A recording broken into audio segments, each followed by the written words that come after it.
sound.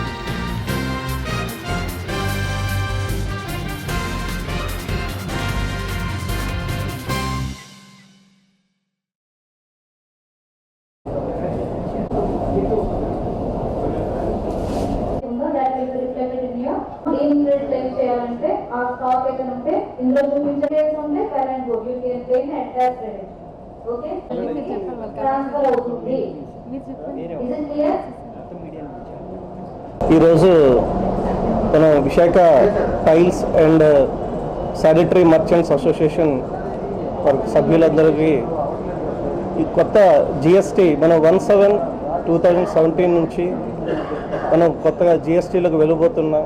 ఈ సందర్భంగా డీలర్స్కి ఉన్న కొన్ని అపోహలు, వాళ్ళకి సందేహాల మీద, పర్టికులర్లీ క్లోజింగ్ స్టాక్స్, అదేవిధంగా ట్రాన్సాక్షన్ రిలీఫ్ సంబంధించి, రిజిస్ట్రేషన్కి సంబంధించి వాళ్ళకున్న కొన్ని డౌట్స్ని నివృత్తి చేయడం జరిగింది. పర్టికులర్లీ చాలా వరకు ట్రాన్సాక్షనల్ రిలీఫ్ అంటే 30/6/2017 నాటికి ఉన్న స్టాక్స్ని ఏ విధంగా వాటి మీద ఇన్పుట్స్ని క్లెయిమ్ చేసుకోవాలి, అదేవిధంగా ఎక్సైజ్ ఇన్వాయిస్తో కవర్ అయినవి, ఎక్సైజ్ ఇన్వాయిస్ లేకుండా ఉండే సందర్భంలో ఏంటనేది కూడా ఆల్రెడీ ఎక్స్ప్లెయిన్ చేయడం జరిగింది.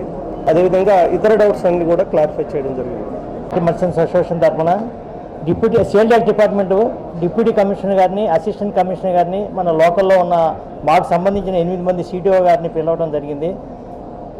1/7/2017 జిఎస్టీకి మేమందరం స్వాగతిస్తున్నాం. కానీ కొద్దిగా చాలామంది సభ్యులు ఈ రోజు వరకు మాన్యువల్ బిల్స్, మాన్యువల్ అకౌంటింగ్స్ ఆ టైప్లోనే మాకు శానిటరీ టైల్స్ మర్చెంట్స్ డీలర్స్ అందరూ ఉన్నారు. మొత్తం ఆన్లైన్ ఆన్లైన్ బిల్లింగ్ అనే దాని మీద కొద్దిగా భయపడుతున్నారు. ఏంటనేది దానికోసం క్లారిఫికేషన్ కోసం వారిని అడగంగానే మాకు మా కోరికను మన్నించి డీసీ గారు, ఏసీ గారు, మన సేల్ డిపార్ట్మెంట్ మొత్తం వాళ్ళు వచ్చారు. వారికి మేము ముందుగా కృతజ్ఞతలు తెలుపుకుంటాం మా అసోసియేషన్ తరఫున.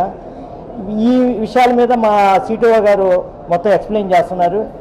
ఈ విషయాల మీద కొద్దిగా ఇప్పటికే మేము ఆల్మోస్ట్ వాళ్ళందరూ కొద్దిగా నిన్న కొద్దిగా తెలుసుకుంటాం. ఇవాళ వారి డిపార్ట్మెంట్ సైడ్ నుంచి వారు చెప్పిన విషయాల వల్ల మాకు చాలా వరకు క్లారిఫికేషన్ వస్తుంది. పాత స్టాక్స్ విషయంలో మరి కొద్దిగా గొప్ప మేము నష్టపోవడం అనేది కరెక్ట్ అనే టైప్లో కొద్దిగా చెప్తున్నారు. అంటే ట్యాక్స్ డిఫరెంట్, వారు 60% కొన్ని విషయాల మీద 60% ఇన్పుట్ క్లెయిమ్ ఇస్తామని చెప్తున్నారు. దాని విషయాల మీద కూడా కొద్దిగా ఒకటారా కొద్దిగా నష్టపోవచ్చు. ట్యాక్స్ విషయంలో మటుకి మాకు పాత ట్యాక్స్ ఎంత ఉందో ఇప్పుడు కొత్త ట్యాక్స్ కూడా అంతే విషయం కాబట్టి మేము ట్యాక్స్ విషయంలో మటుకి ఏం వరీ అవ్వట్లేదు. ఓన్లీ అకౌంటింగ్ సెక్షన్ కోసం మేము కొద్దిగా ఆలోచిస్తున్నాం.